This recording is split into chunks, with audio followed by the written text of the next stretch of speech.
할렐루야. 9월 7일 주일 마침 말씀 함께 나누도록 하겠습니다. 기도하겠습니다. 사랑하는 하나님, 오늘도 우리에게 거룩하고 복된 주일을 허락해 주시니 감사합니다. 오늘 하루도 말씀으로 시작하고 특별히 오늘 주님의 몸된 교회 안에서 함께 예배하며 찬양과 또 말씀 가운데 나아갈 때 주님의 특별한 은혜가 있는 귀하고 복된 하루의 삶이 될 수 있도록 주님 역사하여 주시옵소서. 하나님께서 함께 하실 것을 믿사오며 이 모든 말씀 예수님의 이름으로 기도합니다. 아멘. 네, 오늘 함께 나눌 말씀은 로마서 3장 9절에서부터 20절까지의 말씀입니다. 네, 로마서 3장 9절에서부터 20절까지의 말씀 제가 봉독해 드리겠습니다. 그러면 어떠하냐? 우리는 나으냐? 결코 아니라 유대인이나 헬라인이나 다 죄 아래 있다고 우리가 이미 선언하였느니라. 기록된 바 의인은 없나니 하나도 없으며 깨닫는 자도 없고 하나님을 찾는 자도 없고 다 치우쳐 함께 무익하게 되고 선을 행하는 자는 없나니 하나도 없도다. 그들의 목구멍은 열린 무덤이요 그의 혀는 속임을 일삼으며 그 입술에는 독사의 독이 있고 그 입에는 저주와 악독이 가득하고 그 발은 피 흘리는 데에 빠른지라. 파멸과 고생이 그 길에 있어 평강의 길을 알지 못하였고 그들의 눈앞에 하나님을 두려워함이 없느니라 함과 같으니라. 우리가 알거니와 무릇 율법이 말하는 바는 율법 아래에 있는 자들에게 말하는 것이니 이는 모든 입을 막고 온 세상으로 하나님의 심판 아래 있게 하려 함이라. 그러므로 율법의 행위로 그의 앞에 의롭다 하심을 얻을 육체가 없나니 율법으로는 죄를 깨달음이니라. 아멘. 네, 오늘 말씀은 이제 어제의 말씀에 이어서 시작되는 이야기입니다. 그리고 사도 바울의 가장 또 중요한 부분 중에 하나, 유대인이나 이방인이나 다 우리가 동일하게 죄 아래에 있다라는 것을 이야기하죠. 다시 말하자면 죄의 문제에 있어서는 그 누구도 자유로울 수 없다라는 것을 이야기합니다. 이렇게 말하는 이유는 유대인들은 율법을 가지고 할례받은 자들로서 선민이라는 선민의식이 있었기 때문에 이 죄의 문제에 있어서 자신들은 좀 특별하다라는 생각을 가지고 있었죠. 하지만 바울이 말하는 게 뭐예요? 유대인이나 이방인이나 다 이 죄 아래서 결코 자유로울 수 있는 자가 없다라는 것이에요. 그러니까 유대인이나 헬라인이나 이방인이나 할 것 없이 다 우리는 죄 아래에 있다라는 것이죠. 그러니까 아담과 하와가 지은 그 하나님 앞에 원죄, 또 우리가 이 땅에 살아가는 그 모든 죄가 다른 어떤 것으로서 차등이 있는 것이 아니라 어느 누구에게나 모든 인류에게 동일하게 주어진 죄다라고 하나님께서 선언하셨고 이미 사도 바울도 그것에 대해서 이야기했다라고 말씀하십니다. 그리고 기록된 것을 이야기합니다. 시편 14장 1절 이 안에 보면 또 시편 말씀을 사도 바울이 인용을 많이 하죠. 의인은 없나니 하나도 없으며 깨닫는 자도 없고 하나님을 찾는 자도 없고 다 치우쳐 함께 무익하게 되고 선을 행하는 자도 없나니 하나도 없도다. 그들의 목구멍은 열린 무덤이요 그들의 혀는 속임을 일삼으며 그 입술에는 독사의 독이 있고 그 입에는 저주와 악독이 가득하고 그 발은 피 흘리는 대로 빠른지라. 파멸과 고생이 그 길에 있어 평강의 길을 알지 못하였고 그들의 눈앞에 하나님 두려움이 없느니라 함과 같으니라 라고 이야기하면서 모든 자들이 죄 아래 있고 이것에서 자유로울 수 없으며 의인은 하나도 없다라는 것이 사도 바울의 이야기입니다. 우리 역시도 마찬가지입니다. 우리도 이 죄의 문제에서 결코 자유로울 수가 없습니다. 많은 믿는 자들도 믿지 않은 자들도 이 죄의 문제에 있어서 결코 자유로울 수 있는 자가 없습니다. 교회를 다닌다고 해서 내가 예수님을 믿고 구원받았다라고 해서 이 죄의 문제에서 자유로울 수 있느냐? 그렇지 않다라는 것이죠. 우리 많은 그리스도인들에게 있어서 착각이 무엇이냐? 그리스도를 영접함으로써 이 죄의 문제가 더 이상 나에게 아무런 영향이 되지 않는다, 문제가 되지 않는다라는 생각이에요.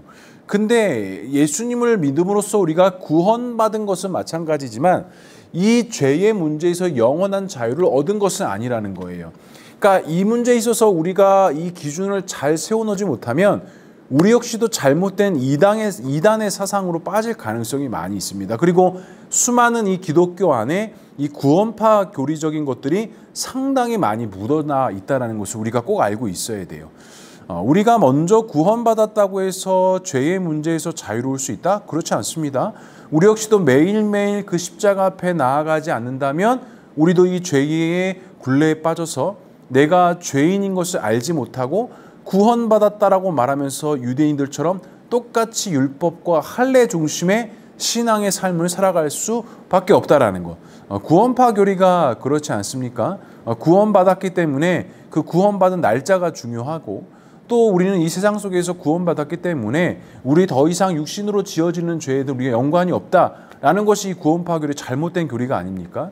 근데 우리 역시도 마찬가지라는 것. 수많은 이 개신교 기독교 안에 이와 같은 잘못된 교리와 이 잘못된 사상들이 너무나도 많이 물들여져 있다는 거예요. 그러면서 연약함과 죄악, 실수하고 넘어지고 범죄하는 것에 있어서 우리가 너무나도 무감각하다라는 거예요. 남에 대해서는 철저하지만 자신에 대해서는 이 무뎌지는 이 반응 역시도 우리가 이런 잘못된 교리의 잘못된 사상에서부터 오는 잘못된 뿌리라는 것을 우리는 반드시 기억해야 된다는 것입니다. 죄에 대해서는 분명히 민감해야 됩니다. 나의 연약함, 나의 실수 때문에 넘어지는 것에 대해서는 우리가 분명히 잘 인식하고 넘어져야 됩니다. 근데 많은 사람들이 그래요. 자신이 실수하고 자기가 잘못한 것에 대해서 잘 인정하지 않으려고 해요. 그리고 상대방이 먼저 사과하기를 요구하고 있고, 상대방이 먼저 나에게 굽혀서 먼저 들어오기를 기다리고 있거든요. 근데 우리가 이 마음을 정말 빨리 버려야 됩니다. 우리가 어떠한 잘잘못을 따지기 전에 우리가 먼저 하나님 앞에 바로 서 있는 자들이라고 한다면 그 문제 앞에 우리가 하나님 앞에 내 마음을 정직하게 솔직하게 내어놓고, 내가 실수하고 넘어진 부분들이 있다면 주 앞에 회개하고 나아갔을 때 주님이 우리를 다시 품으시고 인도하신다고 말씀하지 않으셨습니까? 그래서 우리는 나의 실수와 나의 넘어짐, 나의 어떤 연약함에 대해서 인정할 수 있는 그런 믿음과 용기도 필요합니다.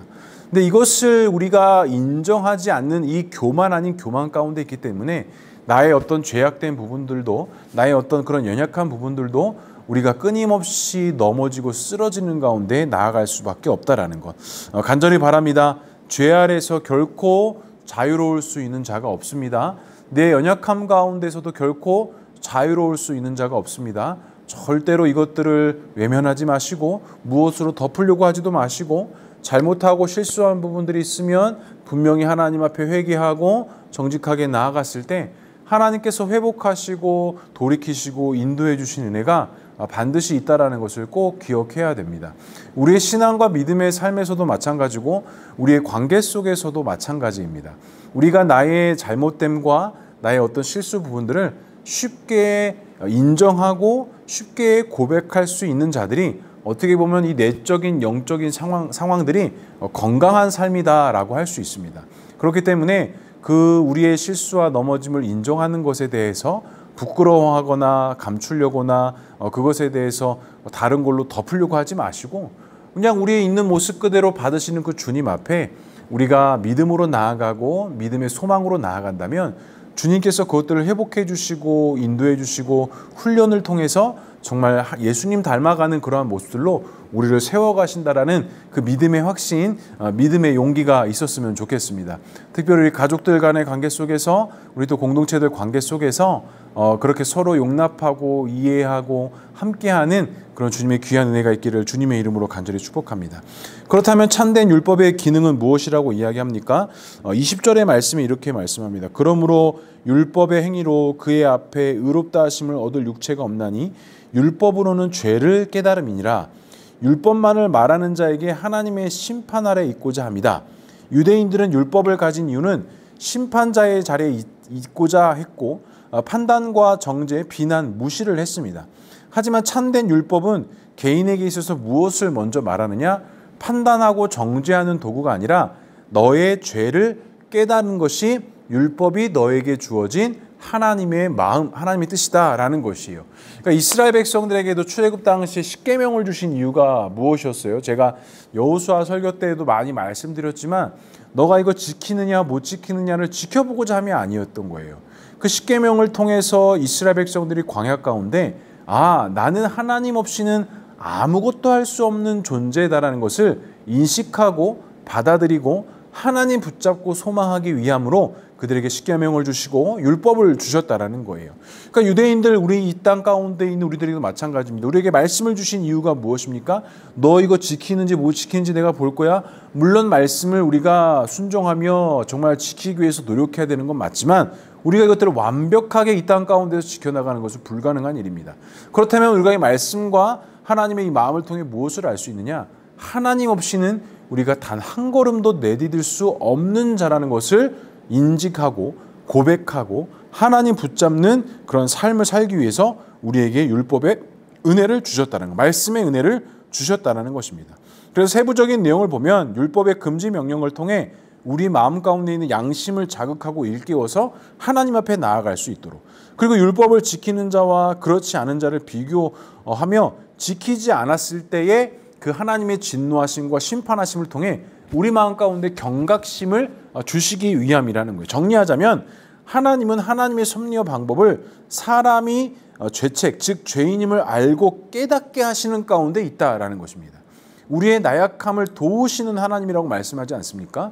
우리의 나약함과 우리의 범죄함을 때문에 우리를 심판하시는 하나님이 아니라 우리의 연약함을 도우시는 하나님이라고 말씀하셨어요. 그러면 우리가 그 말씀 앞에서, 그 율법 앞에서 우리의 연약함과 나약함을 우리가 인정하고 주 앞에 고백하면 주님께서 우리를 도와주시고 인도해 주시고 참 그리스도인들의 삶의 모습으로 나아갈 수 있는 귀한 은혜를 허락해 주신다는 사실입니다. 사랑하는 성도 여러분, 오늘도 우리가 주님 전에 나와서 함께 예배드리는 주일입니다. 지난 한 주간 동안 말씀의 은혜를 붙잡고 우리가 믿음으로 살아가고자 했지만 넘어질 수밖에 없는 자들이에요. 그러면 이 넘어졌을 때 우리가 어떻게 해야 되느냐? 잘 넘어져야 됩니다. 제가 수요일날 말씀에도 함께 나눴지만 제가 요즘에 등산을 하면서 느끼는 게, 이 오르막길 올라가는 거 어찌 보면 되게 쉬운 일이에요. 왜냐하면 정상을 향해서 그냥 올라가기만 하면 되는 거거든요.